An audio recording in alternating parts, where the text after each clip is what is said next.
उसके बाद में आपका राजनीतिक जीवन आपको अपने ही दम पर संघर्ष करके आगे बढ़ाना पड़ता है। बचपन से उसी पे चलने का इरादा था आपका? पहली बात, किरोड़ी लाल जी का मैं बहुत मान सम्मान करता हूँ, मेरे लिए वो पिता तुल्य है। आपके पिताजी को विकास पुरुष कहा जाता है ईस्टर्न राजस्थान में। कौन सी ऐसी औलाद नहीं होगी उसका सीना गर्व से चौड़ा ना हो जाए, लेकिन यदि कोई पारिवारिक बैकग्राउंड से आता है तो उसको दूर जाके चैलेंज देखने की जरूरत नहीं है, उसको घर के घर विरोधियों को तो आप निपटाने में माहिर हैं। मन से नीचे उतरकर हम सब हिंदुस्तानी हैं, बिल्कुल हम सब इंसान हैं, तो we should look beyond party lines eight times. I believe in that. लेकिन उस समय जो मानेसर वाला मामला हुआ था, कुछ विधायक मानेसर जाके पहुंच गए थे, सरकारें होटलों में कैद थी।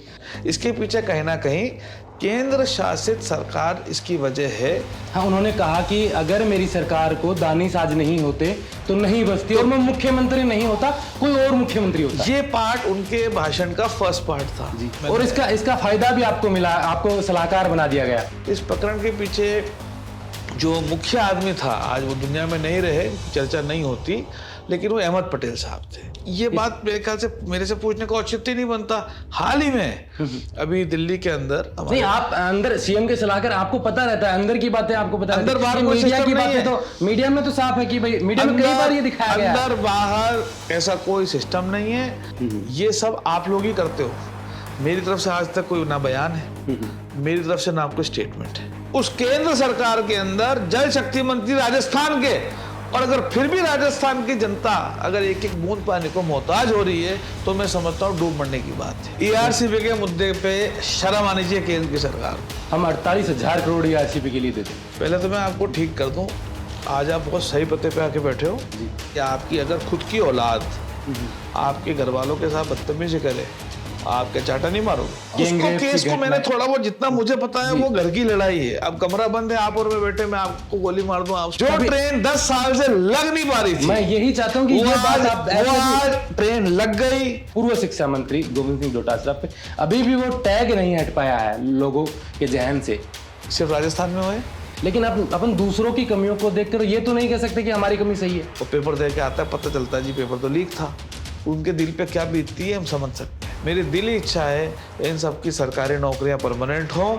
एक सवाल, गंभीर सवाल, कि आप भारत जोड़ो यात्रा के दौरान राहुल गांधी के साथ लोग कह रहे थे कि भाई दानिश अब्रार का यहाँ बड़ा रोल था इसमें। नहीं नहीं नहीं नहीं, एब्सोल्युटली रॉन्ग। तो क्या लोकसभा विधानसभा के बाद लोकसभा लड़ने का भी मूड है आपका? आपसे पूछो, आप देश के प्रधानमंत्री बनना चाहोगे क्या? बिल्कुल। तो वही मेरा जवाब है। और कई बार तो ये आरोप भी लगाए जाते हैं कि वो तो वोट काटने के लिए आते। मतलब कोई भी किसी पे कोई भी आरोप लगा सकता है। आरोप लगाने में तो 1 2.5 ग्राम की जबान है, कुछ ही किसी के लिए कह दो। समय के साथ साथ आदमी का चरित्र और आदमी के कर्म सामने आ जाते हैं। जी, यहाँ आपको कोई यहाँ का लोकल आदमी तो नहीं हरा सकता। पहली बात तो कभी भी किसी इंसान को इतना घमंडी नहीं होना चाहिए। तो आप कल्पना करिए, जिस जगह की क्षेत्र की जनता राजनीतिक रूप से इतनी जागरूक हो। मैंने पूछा मीना जी से आपके रिश्ते कैसे हैं, तो भले वो किसी भी पार्टी के हो, मैं समझता हूँ सम्मान करना चाहिए। सचिन पायलट साहब से आपकी नजदीकियां, फिर गहलोत साहब से आपकी करीबी कैसी है? पायलट साहब के साथ हमने कंधे से कंधा मिलाकर पूरे 5 साल हमने काम करा, और आज भी मेरे दोनों ही नेताओं से काफी मधुर और अच्छे संबंध। नहीं, उस चुनाव में क्या वजह मानते हैं आप ज्यादा 2013 वाले? राजपा, गुलाबी नगरी जयपुर का कहा जाता था जी, और आप सवाईमाधोपुर को भी गुलाबी कर देते। तो हम जयपुर जैसे क्यों नहीं हो सकते? इसीलिए मैंने कलर भी पिंक चूज करा। राजनीति में आप किसे मानते हैं, अपना आइडियल किसे मानते हैं? हार्ड वर्क में राहुल गांधी जी को मानता हूँ, और त्याग और तपस्या की देवी सोनिया गांधी जी को मानता हूँ। एक आदमी है कुमार विश्वास, राजनीतिक रूप से भी काफी चर्चाओं में रहे हैं, कवि है, और उन्हीं ने आपके, जिनको आप आइडियल मानते हैं, एक नाम दिया था राहुल गांधी को। आप खुद सोचिए कितना बड़ा दिल होगा आदमी का। क्योंकि मुख्यमंत्री साहब ने ये कहा था कि मेरे विधायक मुझसे मांगते मांगते थक जाएंगे, मैं देते देते नहीं थकूंगा। ये बात सच है। अगर आज आप मेरे से बोलो कि साहब सीएम साहब ने बुलाया है, कोई 5 मांगे पूरी करा लो, मैं कसम खा के कह रहा हूँ मैं 3 नहीं लिख सकता, कुछ कमी नहीं छोड़ रखी। तो अब जनता को फैसला करना है कि उन्हें विकास को वोट देना है या इस विकास को सुला देना है। ये आप वाले विकास को वोट देना है या मोदी जी वाले विकास को वोट देना है? नमस्कार, मैं अजय कुमार, आप देख रहे हैं बोल हिंदुस्तान। बोल हिंदुस्तान की लगातार चुनावी यात्रा जारी है, और हम इस चुनावी यात्रा में ये कोशिश करते हैं कि उन जनप्रतिनिधियों से वो आपके हिस्से के सवाल करें जो 4 साल में सत्ता में रहते उन्होंने काम किया, विपक्ष में रहते हुए आपके मुद्दों को उठाया। आज हमारे साथ एक ऐसे शख्स मौजूद हैं जो मुख्यमंत्री अशोक गहलोत के सलाहकार हैं, सलाहकार के साथ सबसे भरोसेमंद आदमी भी हैं। बिना किसी भूमिका के सीधे उनसे मिलवाता हूं और उनके अतीत से लेकर वर्तमान तक के इतिहास के बारे में हम चर्चा करेंगे। उनके क्षेत्र में विकास कार्य इन 4.5 साल में कैसा हुआ उनकी हम बात करेंगे, और विरोधियों को निपटाने में बड़े माहिर हैं, उनके ऊपर भी हम सवाल करेंगे। दानिश साहब आज हमारे साथ मौजूद हैं, आपका बोल हिंदुस्तान में बहुत बहुत स्वागत है। नमस्कार। सबसे पहले हम जब भी पॉलिटिकल लोगों से मिलते हैं तो उनके शुरुआत से शुरू करते हैं। आपके पिताजी, आपके माताजी राजनीति से जुड़े रहे जी। यूं कहें कि आपको राजनीति विरासत मिले कोई अतिशयोक्ति नहीं होगी, लेकिन राजनीति में पहचान आपने अपने कामों से, आपकी जो पॉलिटिकल सोच है उससे आपने बनाई। काफी युवाओं में आप चर्चा में। कैसे शुरुआत हुई कि पिताजी माताजी घर में परिवार पॉलिटिकल था, राजनीति में कैसे चुना आपने? देखिए, पिताजी हो राजनीति में या माताजी हो राजनीति में, तो आपका बैकग्राउंड पॉलिटिक्स में आपको एक ब्रेक देता है जी। वन ब्रेक जी। उस ब्रेक में आप सक्सेसफुल हो या फेल हो जाओ, या आपका तकदीर है, नसीब है या मुकद्दर है जी। उसके बाद में आपका राजनीतिक जीवन आपको अपने ही दम पर संघर्ष करके आगे बढ़ाना पड़ता है।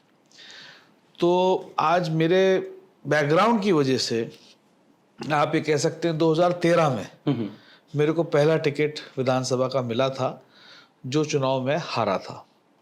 लेकिन 13 के बाद से लेकर 2018 तक ये पूरा संघर्ष संगठन में और क्षेत्र में एक आम कार्यकर्ता की तरह करा, मेहनत करी, आंदोलन करे और हर प्रकार से संगठन में काम करा। मैं पीसीसी में सेक्रेटरी रहा, फिर आईटी सेल का अध्यक्ष भी बना, उधर क्षेत्र में भी काम करे, आंदोलन करे, और फिर जो दूसरा टिकट मिलता है उसके पीछे आपका बैकग्राउंड इतना नहीं होता, उसके पीछे आपकी मेहनत होती है। बिल्कुल। तो आप किसी भी अगर नेता का इतिहास उठा के देख लेंगे तो फर्स्ट ब्रेक अगर कोई बैकग्राउंड वाला पॉलिटिशियन है तो पहली ब्रेक तो उसे एक बार मिल सकती है जी। लेकिन पहली ब्रेक के बाद फिर आपको आपकी मेहनत और आपकी काबिलियत के दम पे ही पार्टी भी पहचानती है और उसी के दम पे ही आपको जनता भी परखती है। बिल्कुल। आपके पिताजी को विकास पुरुष कहा जाता है ईस्टर्न राजस्थान में। वो सोच बचपन से उसी पे चलने का इरादा था आपका कि जैसे पिताजी ने काम किया वैसे ही राजनीति में आकर मैं लोगों के लिए? कितने आदर्श रहे आपके पिताजी आपके लिए राजनीतिक रूप से? कौन ऐसी औलाद नहीं होगी, मैं राजनीतिक रूप से बात कर रहा हूं, कौन सी ऐसी औलाद नहीं होगी जिसको अपने पिता की तारीफ सुन के उनके जाने के 20-25 साल बाद भी सुनने को मिले और उसका सीना गर्व से चौड़ाना हो जाए। लेकिन साथ ही साथ एक राजनेता के लिए, एक पॉलिटिशियन के लिए एक सामने ही चैलेंज खड़ा हो जाता है, क्योंकि हमेशा आप अपने पूर्वजों के या पिताजी के करे हुए कामों के सामने हमेशा आप बने रहेंगे और जनता हमेशा आपकी तुलना डायरेक्ट उनसे करेगी। और ये कोई नहीं सोचेगा समझेगा कि उन्होंने ये सब अपने 30 साल के राजनीतिक जीवन में करा कि 40 साल के राजनीतिक जीवन में करा। तो उनके 30 से 40 साल के राजनीतिक जीवन के सामने आपका पहला साल का राजनीतिक जीवन आपके आंखों के सामने चैलेंज बन के खड़ा रहता है जी। तो ये तो जैसे एक बैलेंस शीट होती है, वो बराबर तभी होती है जब एसेट्स और लायबिलिटीज, मैं कॉमर्स को स्टूडेंट हूँ, बराबर रहती है। तो ये तो एक एसेट है कि आज पहचान मिल जाती है, रिकग्निशन मिल जाता है, जनता जानती है, तुलना होती है, ये है। लेकिन साथ के साथ आपके सामने ही किसी और से चैलेंज नहीं है। पहले तो आपको आपके घर में ही चैलेंज मिला हुआ है कि आपके पिताजी तो ये कर गए थे, अब देखते हैं कि आप क्या करोगे, उससे ज्यादा करना पड़ेगा, उससे ज्यादा करना पड़ेगा। तो वैसे कोई आम आदमी राजनीति में आता है तो उसको तो विरोधियों का चैलेंज स्वीकारना पड़ता है, विरोधियों के सामने काम करना पड़ता है। लेकिन यदि कोई पारिवारिक बैकग्राउंड से आता है तो उसको दूर जाके चैलेंज देखने की जरूरत नहीं है, उसको घर के घर। विरोधियों को तो आप निपटाने में माहिर हैं, क्योंकि जब भी विरोधियों की बात आती है, कोई मंच लगता है, मंच सजता है, आप वहां पहुंच जाते हैं। एक बार एक मामला हुआ था सीमेंट फैक्ट्री का, कुछ मामला था मजदूरों का, हाँ ध्यान है आपको? जी ध्यान है। किरोड़ी लाल जी मीणा लगे हुए थे उसमें, आपके विपक्षी हैं, कांग्रेस के घोर विपक्षी हैं, बड़े नेता आंदोलन करते रहते हैं, आप वहां पहुंच गए उनके समर्थन में। आपके सवाल में आपका जवाब है, वो जो आंदोलन था किरोड़ी लाल जी का नहीं था जी। वो आंदोलन फैक्ट्री के मजदूरों का था। और अगर फैक्ट्री के मजदूरों के लिए किरोड़ी लाल जी संघर्ष कर रहे हैं तो कौन सी ताकत है जो मुझे उनके पास जाके बैठने से रोक सकती? क्योंकि वो आप पे, आपकी सरकार पे आरोप लगा रहे हैं, और जब आरोप लगने वाले ही वहीं पहुंच जाए। ये दो अलग पहलू हैं। वो पर्टिकुलर जो आप आंदोलन की बात कर रहे हो, पहली बात किरोड़ी लाल जी का मैं बहुत मान सम्मान करता हूँ, मेरे लिए वो पिता तुल्य है जी। सेकेंडली, आप एक ही मंच की क्यों? उनके जन्मदिन की पार्टी माधोपुर में थी, ओम बिरला जी आए थे, मैं तो वहां भी गया था। अगेन क्योंकि कॉन्सेप्चुअल क्या था, कॉन्सेप्चुअल उनका बर्थडे था जी।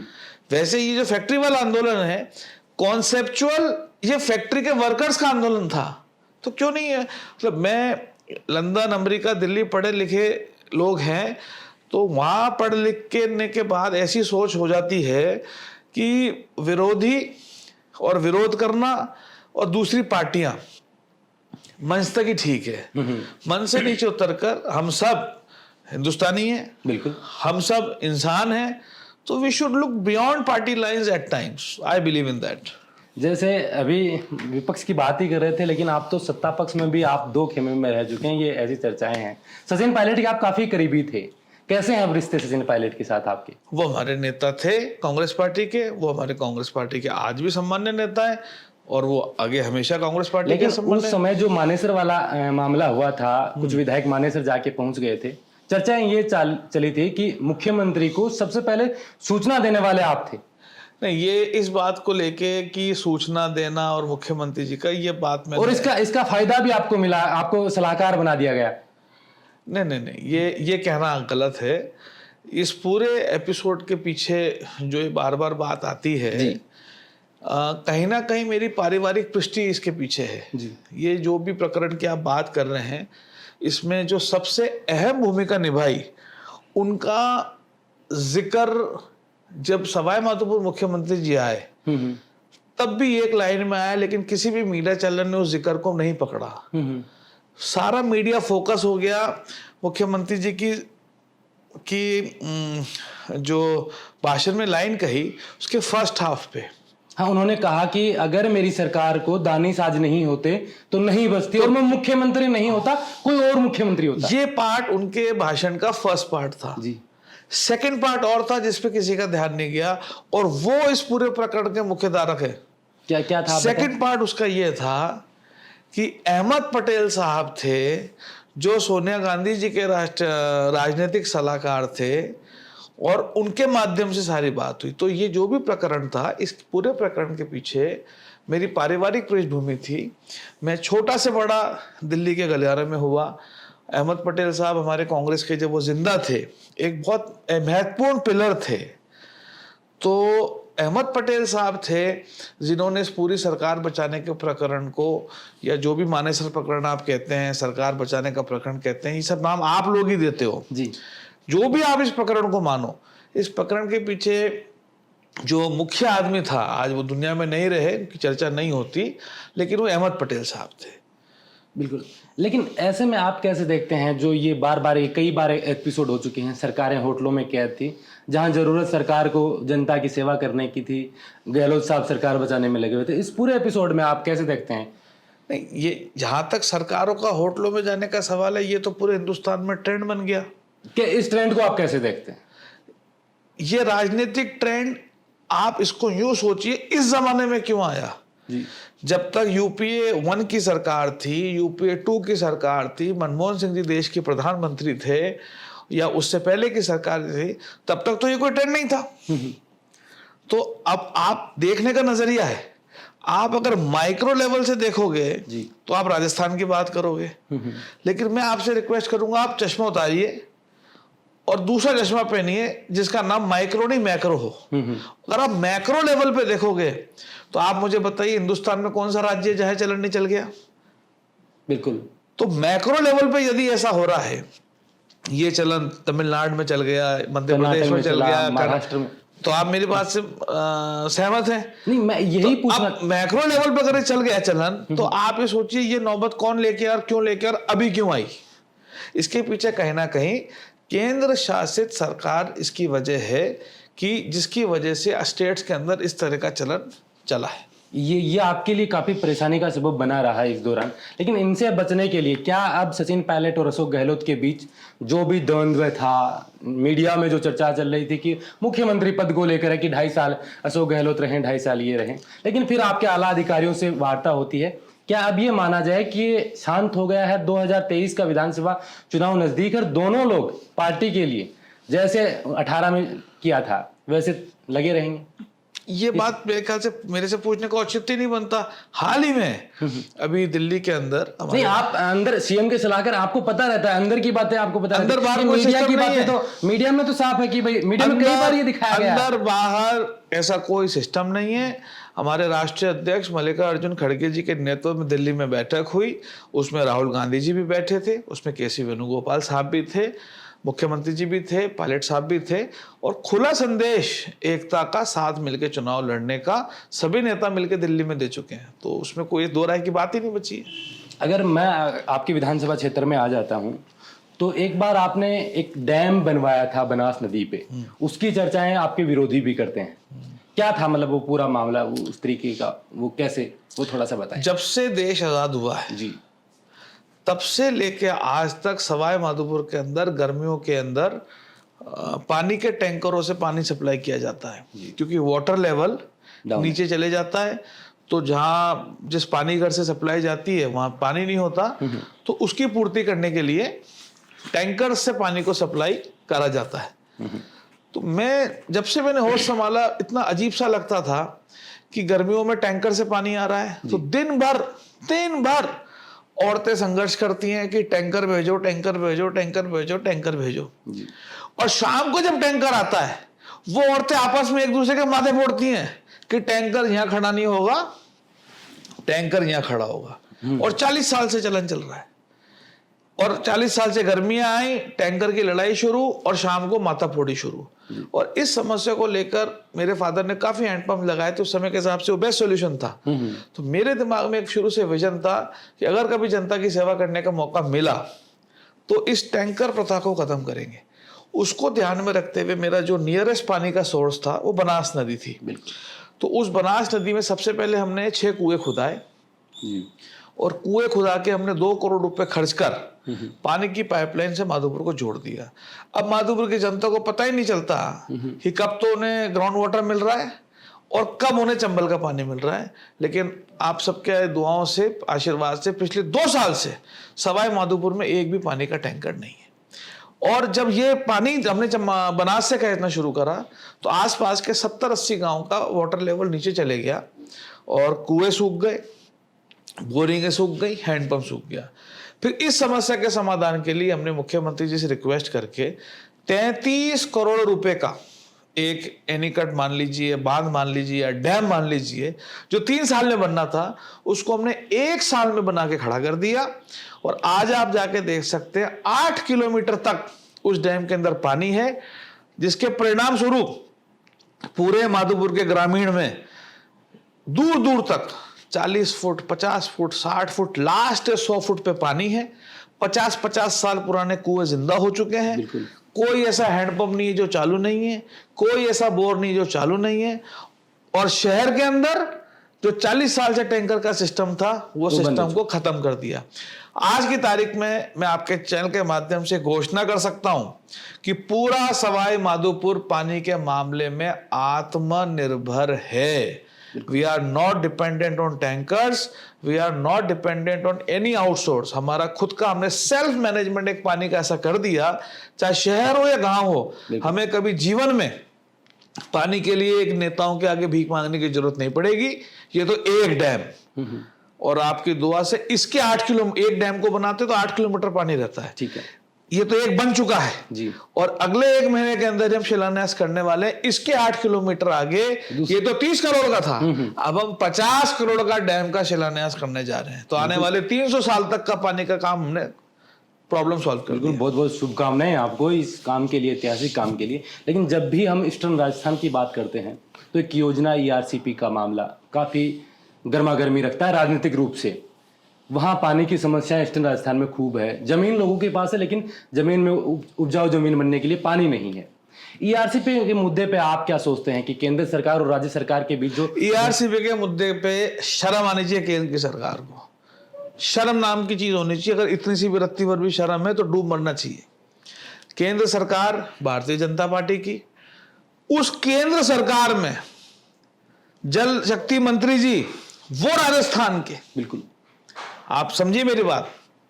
सरकार बीजेपी की, उस केंद्र सरकार में 50 मंत्री 60 मंत्री होंगे, कोई कहां का। नसीब देखिए आप, उस केंद्र सरकार के अंदर जल शक्ति मंत्री राजस्थान के।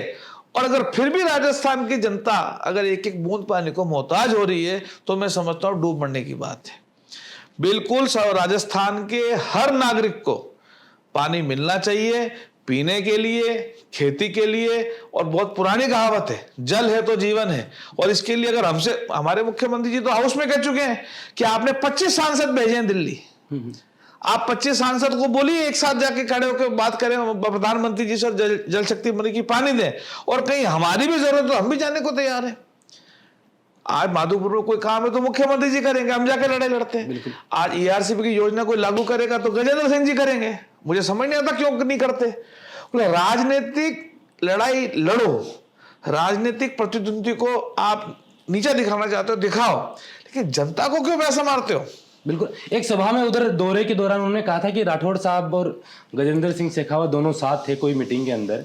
तो एक वीडियो वायरल हुआ था उस दौरान कि हमारा राज ला दो, राजस्थान में राठौड़ साहब का राज ला दो, हम 48,000 करोड़ ईआरसीपी के लिए दे देंगे। पहले तो मैं आपको ठीक कर दूं, आज आप बहुत सही पते पे आके बैठे हो जी। ये जो बात बोली थी ये किसी सभा की नहीं थी, सवाई माधोपुर के सर्किट हाउस की ये बात है। बिल्कुल उस दौरान, इसलिए आप सही पते पे आके बैठे हो। मैं माधोपुर से विधायक हूँ। सवाई माधोपुर सर्किट हाउस में कमरे से निकलकर जब गाड़ी में बैठ रहे थे उस दौरान सवाई माधोपुर गणेश जी की भूमि है जी, और त्रिनेत्र गणेश जी पूरे विश्व में माधोपुर में विराजमान है। बिल्कुल। तो गणेश जी ने सर्किट हाउस में जाते जाते उन्होंने सच्चाई मुंह से निकलवा दी और जनता ने सुन ली। इस पे आप कैसे सोचते हैं, मतलब एक राजनीतिक विरोध है? मैं क्या सोचूं या नहीं सोचूं, जनता 3 महीने बाद चुनाव आ रहे हैं, उसमें पूरा जनता बता देगी जनता क्या सोचती है। अब गणेश जी की आप चर्चाएं कर दी है तो उन द्वारों की भी चर्चा करी दीजिए जो 4 द्वार आपने बनवाए थे लेकिन एक द्वार के लिए विवाद हो गया था, उसको आपने करवा कर। नहीं, मसला ये नहीं था। मसला ये था कि मैंने सवाई माधोपुर में बड़े बड़े राजा रजवाड़ा यहाँ से संबंध भी रखते थे, यहाँ की नेतृत्व भी कर चुके हैं। तो मेरे एक विजन था ये भी जी। कि यार हम कहीं भी जाते हैं, आप टोंक चले जाइए जी, उनके प्रवेश द्वार है। जयपुर तो बहुत बड़ी बात है, आप निवाई चले जाओ उसका प्रवेश द्वार है। मैंने कहा मेरे माधोपुर के 5 एंट्री हैं, 5 पे प्रवेश द्वार क्यों नहीं है। तो मैंने 5 प्रवेश द्वार एमएलए बनते ही की घोषणा करी। घोषणा करते ही मेरा मजाक बनाया। फिर मैंने 5 प्रवेश द्वार का काम शुरू कराया, इन्होंने तब मेरा विरोध करा बीजेपी वालों ने। फिर जब ये बनने लग गए तो हमने इन 5 प्रवेश द्वारों का नामकरण कर दिया। एक का नाम रखा हमने भारत जोड़ो द्वार, एक का नाम रखा हमने कर्नल बैंसला साहब के नाम पे किरोड़ी सिंह बैंसला द्वार, एक का नाम रखा हमने कैप्टन छुट्टनलाल मीणा जिन्होंने आरक्षण की लड़ाई लड़ी थी उनके नाम पे द्वार, एक मेरे पिताजी डॉक्टर अबरार अहमद जो कि सवाई माधोपुर के पहले व्यक्ति थे जो केंद्र सरकार तक मंत्री बने और उनका बहुत योगदान रहा माधोपुर की सियासत में। एक BR अम्बेडकर साहब के नाम पे द्वार, तो एक भारत जोड़ो बैंसला साहब, कैप्टन छुट्टनलाल जी, अबरार अहमद और एक BR अम्बेडकर साहब, SC ST गुर्जर माइनॉरिटी और एक भारत जोड़ो। बिल्कुल। ये जब मैंने नामकरण करे तब भी इन्होंने इसका मजाक बनाया। लेकिन ये चाहे घोषणा करी या निर्माण हुआ या नामकरण हुआ, सिवाय विरोध के और इन्होंने मजाक बनाने के कुछ नहीं करा। लेकिन जब वो इतने भव्य और सुंदर लगने लगे तो इन बीजेपी वालों को लगा अब क्या करें। तो इन्होंने पॉलिटिकली इन 5 नामों में से एक नाम सेलेक्ट करा, अबरार अहमद द्वार। अच्छा। क्योंकि कैप्टन छुट्टनलाल मीणा द्वार का अगर विरोध करते हैं तो मीणा वोट बैंक खिसकता है। बिल्कुल। बैंसला साहब का विरोध करते हैं तो गुर्जर वोट बैंक खिसकता है। अम्बेडकर साहब का विरोध करते हैं तो SC का वोट खिसकता है। तो पॉलिटिकली इन्हें सूट करता था खाली अबरार अहमद द्वार का विरोध करना। तो उन्होंने अबरार अहमद द्वार का विरोध करा। बोला जी अबरार हिम्मत द्वार नहीं तो गणेश जी की भूमि, इसका नाम गणेश द्वार होना चाहिए। मुझे बड़ी हंसी आई।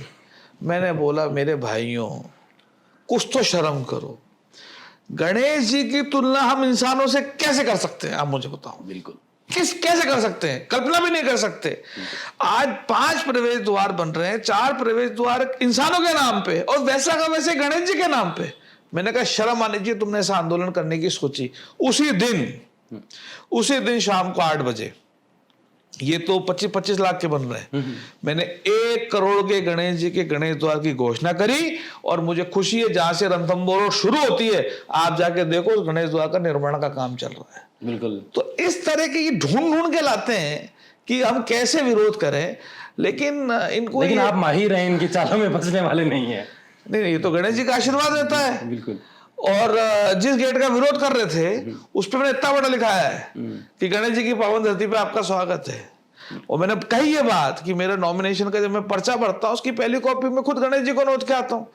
और ताज्जुब कर रहा हूँ वहां विरोध करने वाले जो लोग थे, मुझे लगता नहीं वो खुद कभी गणेश जी के मंदिर गए हो। तो आज 1 करोड़ का गणेश जी का द्वार वहां पे बन रहा है। और मेरा ऐसा सोच था, मेरा ऐसा विजन था कि गणेश जी की तुलना किसी इंसान से नहीं की जा सकती। बिल्कुल, किसी हाल में नहीं की जा सकती। गणेश जी की बात ही कर रहे हैं तो एक बार एक लक्खी मेले के दौरान कुछ श्रद्धालुओं पर पुलिस लाठी बरसाती है, तब आप एक मंच से अपने ही प्रशासन को लताड़ देते हैं, वो वाकया। आपने कहा कि मंच से अपने ही प्रशासन को लताड़ देते हैं। आप मुझे बताइए, आपकी अगर खुद की औलाद आपके घर वालों के साथ बदतमीजी करे, आप क्या चाटा नहीं मारोगे? खुद की औलाद से बढ़कर तो नहीं है कुछ। तो आज चाहे मेरा प्रशासन हो या मेरी सरकार हो या कोई मेरा घर वाला ही क्यों ना हो, अगर कोई बदतमीजी करेगा, गलत करेगा। क्या हुआ था उस दौरान, मतलब कैसे ये मामला हो गया था? कार्यक्रम चल रहे थे उस टाइम, लाखों की तादाद में वहां पे श्रद्धालु आते हैं, तो एक पर्टिकुलर पॉइंट पे काफी ज्यादा भीड़ थी। तो तत्कालीन डीवाईएसपी साहब उनको रास्ता खाली कराने के चक्कर में, भीड़ को कम करने के चक्कर में एक आरएसी की टीम आ गई थी और वो लड़ बरसाने की तैयारी कर रहे थे, जो मेरे संज्ञान में आ गए। और किस्मत की बात थी मैं भी वहीं था। उस बात पे मैंने कहा था या तो 5 मिनट में आरएसी की बस यहाँ से हट जानी चाहिए, और अगर लठ बरसाने की कोशिश की तो पहला लठ मेरे पड़ेगा। लेकिन खुशी की बात है 5 मिनट का समय बहुत ज्यादा था, वो 2-2.5 मिनट में वहां से चल दी। नहीं, किस्मत के सिकंदर तो आप हैं ही, क्योंकि हर जगह आप तुरंत पहुंच जाते हैं, आपकी ये ट्यूनिंग ठीक है। लेकिन अब अपन राजस्थान की थोड़ी सी बात करें। मुख्यमंत्री कहते हैं कि 0 टॉलरेंस है अपराध को लेकर, भ्रष्टाचार को लेकर, लेकिन विपक्ष आप पर अपराध, भ्रष्टाचार, महिला उत्पीड़न जैसे गंभीर आरोप लगाती है। और ये घटनाएं हुई भी हैं, शर्मसार वाली घटनाएं। जोधपुर शिक्षा के मंदिर में आपने देखा सुना होगा कैसी जो घटनाएं हुई हैं। कैसे देखते हैं राजस्थान में प्रशासनिक कार्य को? मुख्यमंत्री की सलाहकार और मुख्यमंत्री खुद गृह मंत्री हैं। आप मुझे बताइए, पहली बात तो ये सब जो प्रकरण होते हैं शर्मसार है, बिल्कुल ये नहीं होने चाहिए, मैं इनका खंडन करता हूँ। लेकिन कहीं ना कहीं इन बातों से राजनीतिक विरोध करना, तूल देना और मुद्दा बनाना, this is not a solution to the problem जी। जहाँ तक प्रॉब्लम का सवाल है, मैं फिर से कह रहा हूँ, मैं इसका पक्षधर नहीं हूँ और ये शर्मनाक बातें हैं, बट ये जो प्रॉब्लम है, क्या ये प्रॉब्लम सिर्फ आज पैदा हुई है?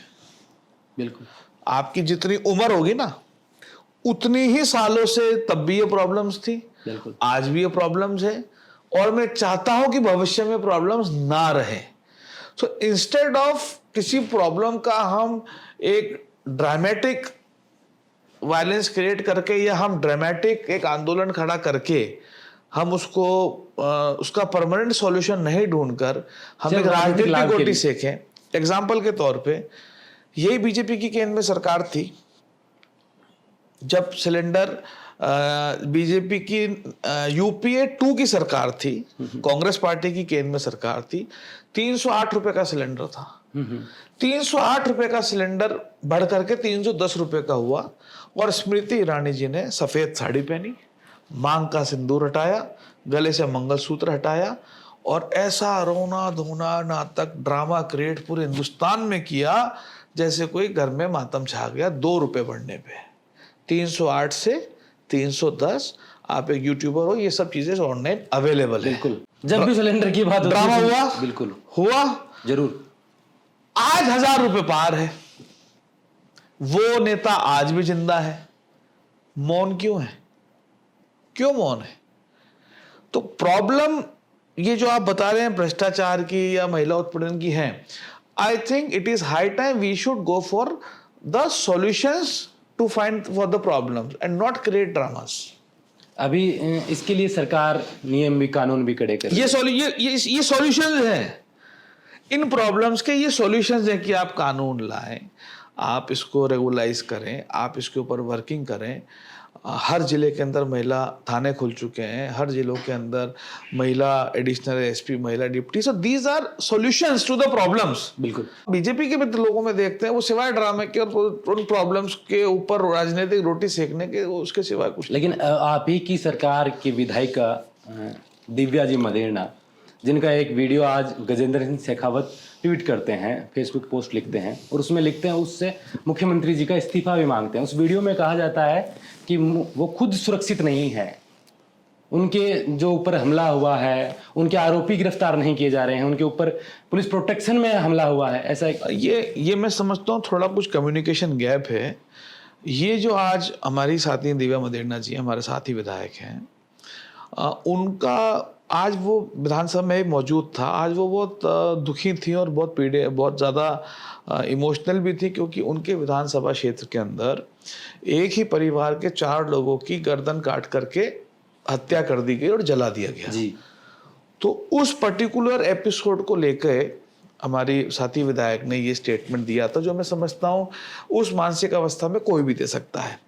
लेकिन I am glad to tell you कि within hours Rajasthan police ने सारा केस ओपन कर दिया, सारे आरोपियों को पकड़ लिया और इस टाइम पूरा के प्रेस कॉन्फ्रेंस एमएन दिनेश साहब हैं, बहुत राजस्थान के मैं समझता हूँ बहुत उच्च अधिकारियों में से हैं, वो खुद ओसिया पहुंच गए और उन्होंने पूरा प्रकरण खोल दिया, मुलजिम अरेस्ट हो चुके हैं और मुख्यमंत्री की इस पे प्रेस कॉन्फ्रेंस भी हो गई। तो जैसी बात जो आप मुझे बता रहे हैं, एक मानसिक अवस्था होती है और वो जो घटना थी बड़ी दर्दनाक थी और हमारी साथी विधायक महिला है तो भावनात्मक तरीके से बातें आ जाती। लेकिन एक मुख्यमंत्री के जिले में, गृह जिले में ऐसी घटनाएं हो जाना और निर्मम हत्या की घटनाएं, अब उसको केस को मैंने थोड़ा बहुत जितना मुझे पता है वो घर की लड़ाई है। अब कमरा बंद है, आप और मैं बैठे, मैं आपको गोली मार दूं, आप उसमें नहीं। उससे पहले जोधपुर जयनारायण व्यास विश्वविद्यालय में जो प्रकरण हो गया, उसकी मेरे को नॉलेज नहीं। गैंगरेप का जो मामला हुआ है, उसकी मेरे को पूरी नॉलेज, जब तक पूरी नॉलेज नहीं होगी मैं कुछ कमेंट नहीं कर सकता। ये आज वाली घटना की मुझे पूरी नॉलेज है। बिल्कुल। अगर सरकार के खिलाफ कोई भी स्टूडेंट, लोग, छात्र आंदोलन करते हैं, सबसे पहले आप सलाहकार होने के नाते और उनसे मिलने के लिए, वार्ता के लिए आप जाते हैं। मुख्यमंत्री आप पर अच्छा भरोसा करते हैं। कई बार आप शहीद स्मारक पर उन छात्रों से मिले हैं। कई बार जैसे कि पैरा टीचर वाला एक मामला चला था, उनको स्थायीकरण करने का, उसमें आप गए थे, उनको स्थायीकरण की मांग पे आपकी सहमति बनी थी कि हाँ मैं करवाऊंगा, लेकिन 10% का करवा दिया। कैसे डील करते हैं ये चीजें? डील कर, इन सब मुद्दों से मैं पहले से जुड़ा हूँ जी। आप जब मैं विधायक नहीं भी बना था तो मेरी एक बड़ी फेमस मैं उस टाइम अरुण चतुर्वेदी जी मंत्री होते थे, उनके घर के बाहर हम 500 किलो फूल लेके बैठ गए थे, आपको ध्यान हो तो वो फोटो काफी मेरी वायरल चली थी। तो इन मुद्दों से, राजीव गांधी शिक्षाकर्मी हैं, पैरा टीचर्स हैं, इन सब मुद्दों से मैं पहले से जुड़ा हुआ। तो इन सब मुद्दों की जब कोई बात आती है तो मैं बढ़ चढ़ के इसमें इन्वॉल्व होता हूँ, क्योंकि मैं समझता हूँ यूथ ही आने वाले कल का लेकिन पैरा टीचर का अपना 10% उनकी सैलरी तो बढ़ी, लेकिन वो परमानेंट नहीं हुआ। ये विरोध उनमें आज भी है। ये उम्मीद है कि आपको पता है आज से पहले मात्र 1100 रुपये में काम करते थे।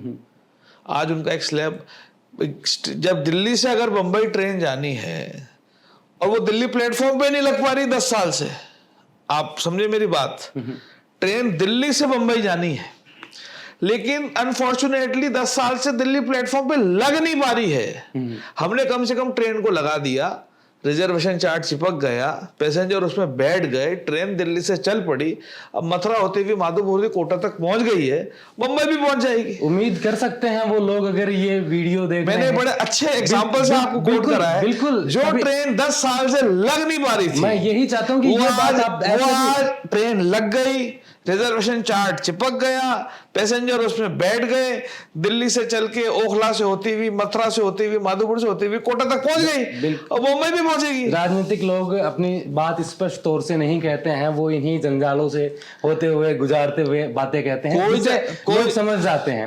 लेकिन मैं स्पष्ट सवाल आपसे ये करना चाहता हूँ, वो लोग अगर आपको देख रहे हैं, क्योंकि काफी उम्मीदें होती हैं आपसे, आप जैसे जनप्रतिनिधि, आपने कहा कि उनसे जुड़े हुए थे आप लंबे अरसे से, वो आपसे उम्मीद करते हैं, तब आपसे बात करते हैं तो वो ये समझें कि दानिश साहब आए थे हमारे पास, 10% आज बढ़ाया है, हमारी ट्रेन लग चुकी है, चल पड़ी है, तो उम्मीद कर सकते हैं कि मेरी दिली इच्छा है, राजीव गांधी, शिक्षाकर्मी, पैरा टीचर, ये जितने भी लोग हैं, 18,000 लोग हैं, मेरी दिली इच्छा है इन सबकी सरकारी नौकरियां परमानेंट हो और इनकी सरकारी नौकरी के तर्ज पे इनकी तनख्वाह हो। ये मेरी दिली इच्छा है और कोई भी ऐसा व्यक्ति नहीं दुनिया में जो अपनी इच्छाओं की पूर्ति करना नहीं चाहता। बिल्कुल यही हम चाहते थे, जिनको आपने एक उदाहरण के माध्यम से बताया।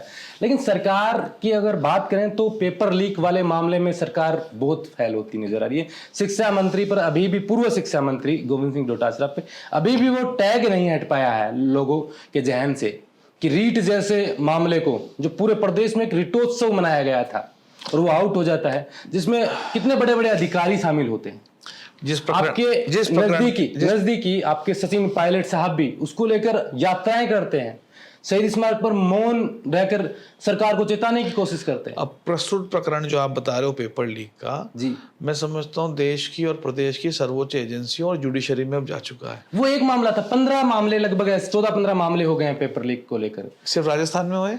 नहीं, बिल्कुल आप पड़ोसी राज्य में भी हुए, लेकिन अपन दूसरों की कमियों को देखकर ये तो नहीं कह सकते कि हमारी कमी सही है। हमारी कमी को हमने ठीक करने के लिए विधानसभा सत्र चल रहा है, लेजिस्लेचर लेके आ रहे हैं, जो मैं समझता हूँ हिंदुस्तान में पहला राज्य होगा। आज दूसरों की कमियां हैं, हम में भी कमी है, लेकिन दूसरों ने अपनी कमियों को दूर करने का इलाज नहीं करा आज। लेकिन हमारी को पता चला ये बीमारी है, उस बीमारी का इलाज करने के लिए, ट्रीटमेंट करने के लिए विधानसभा जैसी जगह पर आज लेजिस्लेचर कानून लेके आ रहे हैं। इससे बड़ा कदम सरकार क्या उठा सकती है? बिल्कुल नहीं, उम्मीद करते हैं कि, और मैं समझता हूँ राजस्थान पहला राज्य होगा पूरे हिंदुस्तान में। पहला राज्य हम काफी मामलों में हो गए, हम चिरंजीव में पहले हो गए, 25 लाख के बीमे में पहले हो गए, फ्री इलाज में पहले हो गए, हम 10 लाख के बीमा में पहले हो गए, और अब paper leak is a very big concern. आज एक युवा है, सालों साल तैयारी करता है, मेहनत करता है, घर पे उसके माँ बाप भाई बहन पूरा परिवार उसके पेपर में इन्वॉल्व होता है, घर से जाता है, लोग दुआएं मांगते हैं, मंदिर ढोकते हैं, वो पेपर दे के आता है, पता चलता है जी पेपर तो लीक था। उनके दिल पे क्या बीतती है हम समझ सकते हैं। बिल्कुल, और उसी पीड़ा को समझते हुए राजस्थान हिंदुस्तान का पहला राज्य बनने जाएगा मेरे ख्याल से, आई एम नॉट श्योर, जहां पर कानून बनने जा रहा है पेपर लीक के खिलाफ। यानी कि उम्मीद करें इस कानून के बाद ऐसी ऑफ कोर्स।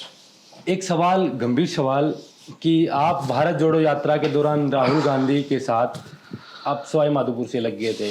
लोग कह रहे थे कि सारा फंडिंग दानिश अब्रार कर रहा है भारत जोड़ो यात्रा को यहाँ से सवाई माधोपुर में। नहीं नहीं नहीं नहीं नहीं, एब्सोल्युटली रॉन्ग। ऐसा क्या बातचीत हुई थी राहुल गांधी से? आपकी मुलाकात अक्सर होती रहती है। बल्कि मैं आपको ऑनेस्टली बता दूं, आपने बोला भारत जोड़ो यात्रा, ये तो पता नहीं बात कहां से ले आया फंडिंग की। लोग कह रहे थे कि भाई दानिश अब्रार का यहाँ बड़ा रोल था, इसमें सारा मैनेजमेंट सब कुछ दानिश अब्रार देख रहे थे, लोगों का कहना था। नहीं नहीं नहीं, ऐसी बात नहीं है। भारत जोड़ो यात्रा कन्याकुमारी से कश्मीर तक चली, पूरी यात्रा AICC द्वारा ही मैनेज करी जा रही थी। ठीक है। और इंडिविजुअल रेस्पॉन्सिबिलिटीज जो हमारी थी वो पब्लिक मोबिलाइजेशन की थी। सिवाय पब्लिक मोबिलाइजेशन के कोई भी कन्याकुमारी से कश्मीर तक ये नहीं कह सकता कि एक झंडी भी हमने लगाई थी, जो जैसे आज मेरी विधानसभा बीच में पड़ी। ठीक है। तो पब्लिक मोबिलाइजेशन की जिम्मेदारी भी थी, प्लस हमारी चाहत भी थी जी। आज मेरा नेता मेरे क्षेत्र में से जा रहा है तो मेरी जिम्मेदारी पार्टी लगाए ना लगाए, लेकिन मेरी चाहत रहेगी यार मेरे क्षेत्र का एक एक आदमी मेरे नेता से मिले। बिल्कुल। तो एक विधायक जितने भी थे, और राजस्थान में तो इतनी ज्यादा चाहत थी राहुल गांधी जी के प्रति कि मेरी विधानसभा में 1.5 दिन चले तो मैं तो चाहता था एक एक आदमी को मिला दूं, लेकिन उसमें भी हमारा टाइम काट दिया। उसमें कहते इस गांव से इस गांव तक निवाई वाले आएंगे, क्योंकि वहां यात्रा नहीं जा रही थी, इस गांव से इस गांव तक टोंक वाले आएंगे। तो ये जिम्मेदारियां विधायकों को दी गई थी। और जहां तक आपने फंडिंग फाइनेंस की बात करी, it was all managed by AICC। Public mobilisation हम चाहते भी थे और हमारा वो रोल भी था। क्या उस दौरान कुछ खास बातचीत राहुल गांधी से राजस्थान को लेकर हुई? आप ताज्जुब करोगे, राहुल जी से जब बात हुई, उनका सबसे ज्यादा इंटरेस्ट रहता था लोकल लोगों से मिलने में जी।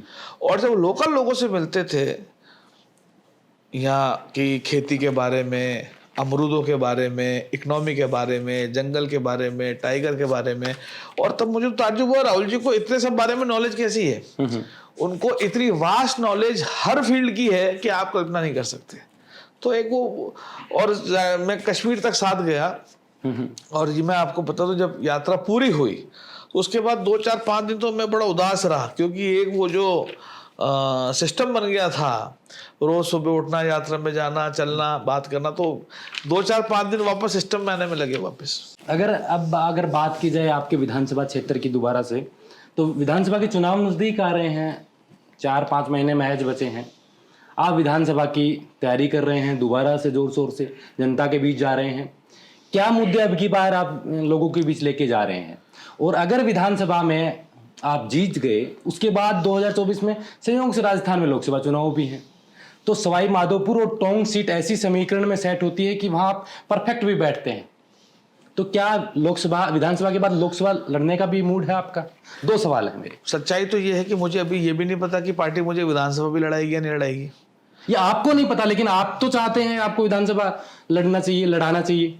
कौन सा ऐसा व्यक्ति है जो लाइफ में, देखो एक बात है, राजनीति में वही आता है जो एम्बिशियस होता है। बिल्कुल। अगर मैं आपसे पूछूं कि आप देश के प्रधानमंत्री बनना चाहते हो सकता है मेरे मुंह पे मना कर दो, लेकिन रात को सपने तो आएंगे। बिल्कुल, ठीक है। तो राजनीति में वही आता है जो एम्बिशियस होता है, अर्थात मैं एम्बिशियस तो हूं, तभी राजनीति में हूं। अब राजनीति में रहते हुए आप मुझसे पूछ रहे हो कि आप MLA लड़ना चाहते हो नहीं चाहते, MP लड़ना चाहते हो नहीं चाहते, इसका जवाब आपको मैंने दे दिया। बिल्कुल। लेकिन मैंने ये कहा आपसे कि मुझे तो अभी ये भी नहीं पता, क्योंकि आपका सवाल था कि आप MLA लड़ोगे और MP में फिट बैठते हो, तो मेरा जवाब इस पे ये था, मुझे तो अभी ये भी नहीं पता कि मैं MLA मुझे पार्टी लड़ाएगी नहीं लड़ाएगी। अब मेरा सवाल दोबारा से ये अब MP की बात तो दूर, मुझे MLA का ही नहीं पता, तो मैं MP का कैसे कह सकता हूँ। अब मेरा सवाल ये है कि आपको MLA सीट का चुनाव लड़ लें और आप जीत जाएं, हाँ, उसके बाद आपकी रुख लोकसभा की तरफ होगा। आप चाहेंगे, ये तो मेरी पार्टी फैसला करेगी। आप चाहेंगे कि हाँ मुझे लोकसभा लड़ना चाहिए। मैंने आपसे पूछा ना, आपसे पूछो आप देश के प्रधानमंत्री बनना चाहोगे क्या? बिल्कुल। तो वही मेरा जवाब है। लेकिन वहां की सियासत को अगर देखें अब, तो आप जिस कम्युनिटी से आते हैं, राजस्थान में हलचलें अब राजनीतिक पार्टियों को लेकर और बढ़ गई हैं। अरविंद केजरीवाल भी इधर आ रहे हैं, हरियाणा की पार्टी JJP भी इधर आ रही है, और आपके कम्युनिटी के बड़े नेता ओवैसी साहब, उनके दौरे भी इधर हो रहे हैं।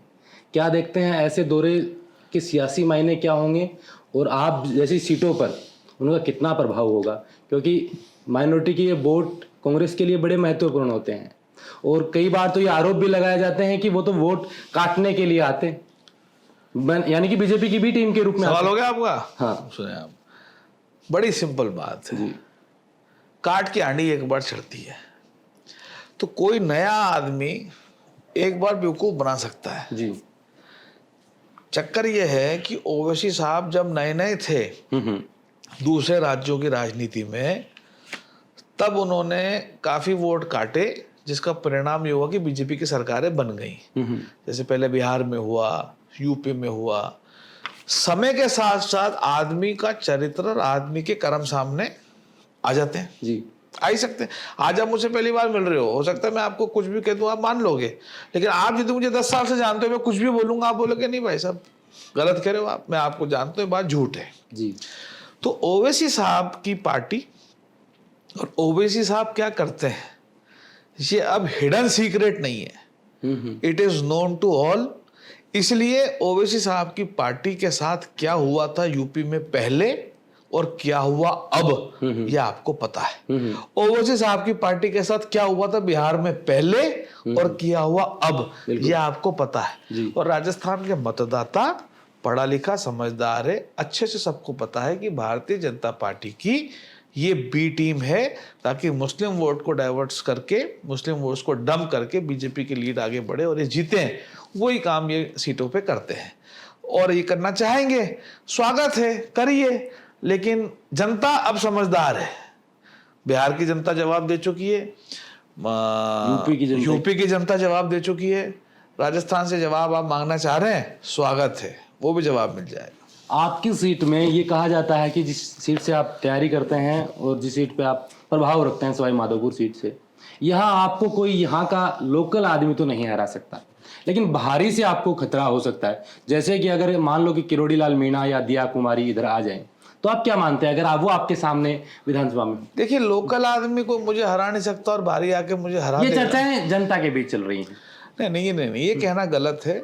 पहली बात तो कभी भी किसी इंसान को इतना घमंडी नहीं होना चाहिए कि मुझे कोई हरा नहीं सकता लोकल। ये आपका घमंड नहीं बता रहा, मैं जनता की बात कर रहा हूँ। नहीं, अगर जनता ये कहती है तो ये हो सकता है उनकी मोहब्बत हो मेरे ऊपर, लेकिन सवाई माधोपुर में भी एक से एक बड़े राजनेता हैं और मैं समझता हूँ सवाई माधोपुर राजनीतिक इतनी जागरूक जगहों में से है।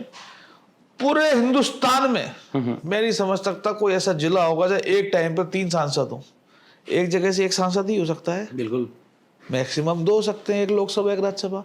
सवाई माधोपुर एक ऐसी जगह है जहाँ एक ही टाइम पे मूलचंद मीणा जी राज्यसभा में, उषा मीणा जी लोकसभा में और मूलचंद मीणा जी और अबरार अहमद साहब राज्यसभा में, 3 सांसद एक ही जगह से, एक ही गांव से, मूलचंद मीणा, अबरार अहमद और उषा मीणा जी। तो जो जगह इतनी जागरूक हो, जहां का नेतृत्व तो किरोड़ी लाल मीणा जी एक ही बार मंत्री बने, वो तभी बने। आपके संबंध कैसे हैं किरोड़ी लाल? जब वो तभी बने जब वो सवाई माधोपुर से विधायक थे। दिया कुमारी जी का राजनीतिक जीवन सवाई माधोपुर से शुरू हुआ। मेरे फादर सवाई माधोपुर। इतिहास में आप जाओगे, नरेंद्र कंवर जी जो होम मिनिस्टर थी भैरव सिंह जी की सरकार में, सवाई माधोपुर। तो आप कल्पना करिए, जिस जगह की क्षेत्र की जनता राजनीतिक रूप से इतनी जागरूक हो, क्या वह नेता नहीं है? बिल्कुल, नेताओं की भरमार है। लेकिन सवाई माधोपुर के चुनाव के अंदर जातिगत समीकरणों को ज्यादा तवज्जो दी जाती है, बशर्ते विकास के या बशर्ते और किसी बात के। तो जातिगत समीकरण के आधार पर ही चुनाव का ये वहाँ की जनता फैसला करती है। कि ये कहना गलत है कि वहाँ कोई ऐसा नहीं है। बड़े बड़े सूरमा है, उन सूरमाओं के बीच में हम बेचारे कैसे अपनी गली निकालते हैं हम जानते हैं। मैंने पूछा मीणा जी से आपके रिश्ते कैसे हैं, किरोड़ी लाल मीणा जी? मैं इंटरव्यू के पहले हाफ में कह चुका हूँ, मैं उनको पितातुल्य मानता हूँ और मैं समझता हूँ जितना संघर्ष किरोड़ी लाल जी ने अपने जीवन में जनता के लिए करा है, मैं समझता हूँ अकल्पनीय है। बिल्कुल, सरकार को हर मुद्दे पर घेरने का काम। ये सब तो अपन आज देख रहे हैं। आप किरोड़ी लाल जी का इतिहास उठा के देखो, फैक्ट्री का आंदोलन, पर किरोड़ी लाल जी की तो राजनीति में एंट्री आंदोलन से हुई है। बिल्कुल। तो इस तरह से आंदोलनकारी नेता जो जनता के लिए लड़े हो, पिटे हो, सिर फुटाए हो, और इस उम्र में भी वो खड़े रहते हैं और कहाँ पूरा राजस्थान नाम देते हैं, तो भले वो किसी भी पार्टी के हो, मैं समझता हूँ सम्मान करना चाहिए। अब हम इंटरव्यू के आखिर में आ रहे हैं। सचिन पायलट साहब से आपकी नज़दीकियाँ, फिर गहलोत साहब से आपकी करीबी, उसके बदौलत आपको, जैसे कि मीडिया में चला हुआ ये रूमर हो सकता है कि बदौलत आपको सलाहकार बना दिया गया, अब दोनों नेताओं से आपकी करीबी कैसी है? आप मेरी बात समझिए, ये सब आप लोग ही करते हो। मेरी तरफ से आज तक कोई ना बयान है, मेरी तरफ से ना कोई स्टेटमेंट है। मैं एक सच्चा कांग्रेस पार्टी का सिपाही था, सच्चा कांग्रेस पार्टी का सिपाही हूँ, सच्चा कांग्रेस पार्टी का सिपाही रहूंगा। और जहां तक आपकी नेताओं से संबंध का सवाल है, मेरे पहले भी गहलोत साहब से संबंध थे। मैंने 2013 का भी तो चुनाव लड़ा। 2013 में मुख्यमंत्री कौन थे? अशोक गहलोत जी थे। उनके सबसे खास एमएलए होते थे अलाउद्दीन आजाद साहब। सिटिंग एमएलए का टिकट काट के मेरे को 2013 में दिया। उसके बाद पायलट साहब प्रदेश अध्यक्ष बने। पायलट साहब के साथ पूरे संगठन में हमने 5 साल बड़ी नजदीकी से काम करा और आज भी मेरे दोनों ही नेताओं से काफी मधुर और अच्छे संबंध है। 13 में तो वसुंधरा राजे का आई गई थी जी। 13 में तो मुख्यमंत्री वसुंधरा थी ना? नहीं, 13 आपने 13 में अशोक गहलोत का जिक्र किया। बिल्कुल, सरकार कांग्रेस की थी ना भाई। 13 दिसंबर हाँ, तो 13 में मुख्यमंत्री अशोक गहलोत जी थे और वहाँ उस समय आपको टिकट दिया। AICC general secretary Gurdas Kamat साहब थे जी। मुख्यमंत्री अशोक गहलोत जी थे। ठीक है। तो उस समय सिटिंग एमएलए का टिकट काट के मेरे को टिकट दिया गया। 13 का चुनाव में हारा। फिर 13 क्या वजह मानते हैं आप? 14 जनवरी में पायलट साहब प्रदेश अध्यक्ष बने। पायलट साहब के साथ हमने कंधे से कंधा मिलाकर पूरे 5 साल हमने काम करा। और उसके बाद भी आज हाल की आप बात करेंगे तो हाल में मेरे दोनों नेताओं से बड़े मधुर संबंध है। नहीं, उस चुनाव में क्या वजह मानते हैं आप ज्यादा 2013 वाले चुनाव? राजपा 2013 के चुनाव में राजपा पार्टी किरोड़ीलाल जी ने बनाई थी। और उस राजपा जो हमारे जितने भी जिले हैं, चाहे करौली हो, सवाई माधोपुर हो, टोंक हो, ये सब मीणा समाज, मीणा बहुल्य क्षेत्र है। और राजपा पार्टी बनने से मीणा समाज का वोट जो ट्रेडिशनली कांग्रेस पार्टी का वोट है, ये राजपा में डंप हुआ। और वो राजपा में डंप होने की वजह से सारी सीटों पे भारतीय जनता पार्टी जीती।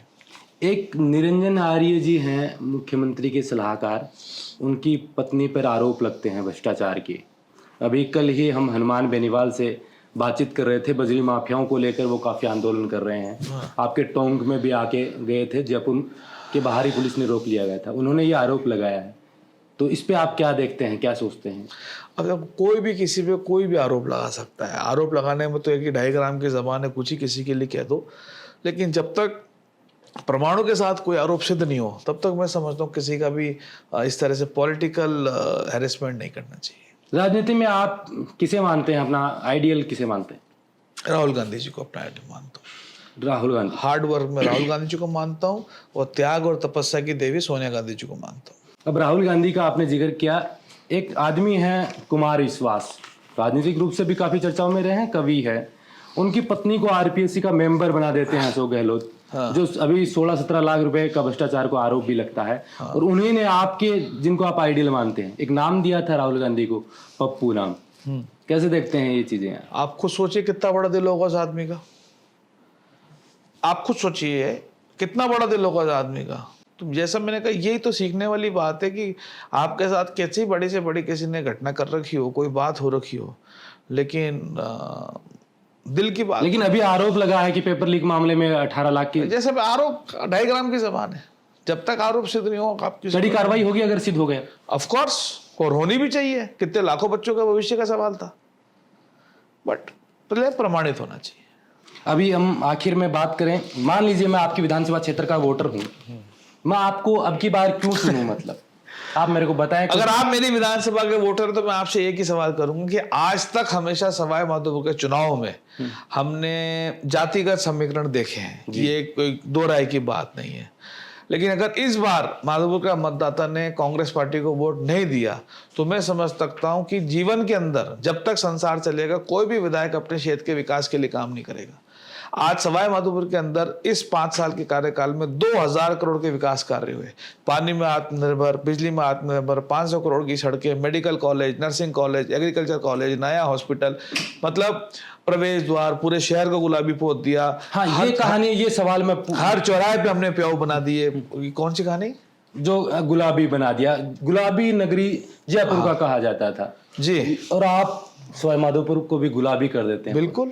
क्या विजन कैसे आया है, दिमाग में कैसे आया आपको? दिमाग में जब दिया कुमारी जी विधायक थी सवाई माधोपुर से, तो अक्सर मैं उनके भाषण जब पढ़ता था, सुनता था, तो काफी भाषणों में दिया जी ने हमेशा ये कहा कि भाई जयपुर राजघराने ने सवाई माधोपुर को बसाया था जी। ये बात मेरे दिल में घर कर गई थी, और ये फैक्ट है, ये छुप भी नहीं सकते।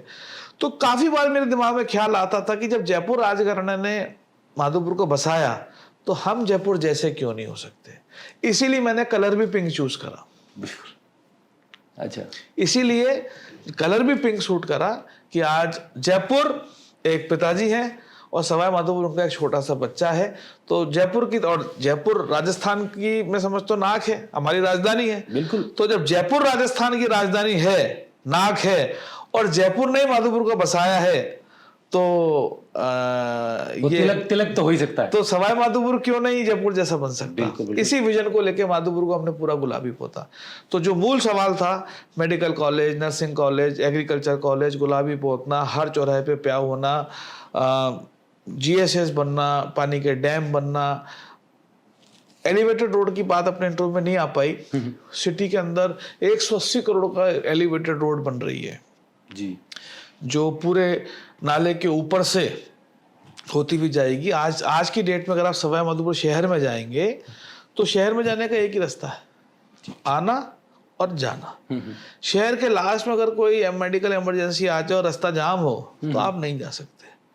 और पूरे शहर के साइड में एक लटिया नाला है।